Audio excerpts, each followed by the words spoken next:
நெருங்கிய தோழிகள் இருவர் தங்களது எதிர்காலம் குறித்து ஒரு முனிவரை பார்க்கறதுக்காக போனாங்க. முனிவர் சொன்னாரு, நீங்க இப்படியே தென் திசை நோக்கி நடந்து சென்றா உங்களுக்கு 65 கிலோ உள்ள புதையல் ஒண்ணு கிடைக்கும் அப்படின்னு. தோழிகள் 2 பேருமே பேசியவாறே நடந்து போனாங்க. சிறிது தூரம் சென்றவுடன் ஒரு பெண்ணுக்கு ஒரு சிறிய மூட்டை ஒண்ணு கிடைச்சது. அதுல நிறைய தங்க காசுகள் இருந்தது. நான் தான் முதல்ல பார்த்தேன், இது எனக்கு தான் சொந்தம் அப்படின்னு கூறி அந்த பெண் அதை எடுத்துக்கொண்டு அங்கிருந்து போயிட்டாங்க. மற்றொரு பெண் நம்பிக்கையை விடாம நடந்து கொண்டே இருந்தாங்க. அரண்மனை வழியாக செல்லும்போது அரண்மனை முற்றத்துல இருந்த அவளை பார்த்த இளவரசன் அவளது அழகில் மயங்கி அவளை திருமணம் செஞ்சு கொண்டான். அவ அந்த நாட்டுக்கு இளவரசியாகவும் மாறினான்.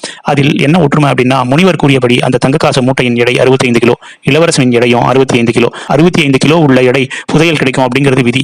நாட்டில் மிகப்பெரிய செல்வந்தனாக இருக்க போகிறோமா அல்லது அந்த நாட்டை ஆளப் போகிறோமா என்பது நம்ம கையில தான் இருக்கு. ஒரு பெண்ணுக்கு கிடைத்து விட்டது, இனி நமக்கு ஒன்றும் கிடைக்காது அப்படின்னு அந்த 2வது பெண் திரும்பி வீட்டுக்கு போயிருந்தா அவ அந்த நாட்டுக்கு இளவரசியாக ஆகியிருக்க முடியாது. விடாமுயற்சியுடன் தொடர்ந்து சென்று பார்ப்போமே அப்படின்ற நம்பிக்கையுடன் நடந்து சென்றதாலதான் இளவரசனின் பார்வையில் பட்டு நாட்டை ஆளும் இளவரசியாக அந்த பெண் மாறினான். இப்படித்தான் நமது வாழ்க்கையில் வெற்றியும் தோல்வியும் நம்ம கையில் தான் இருக்கிறது.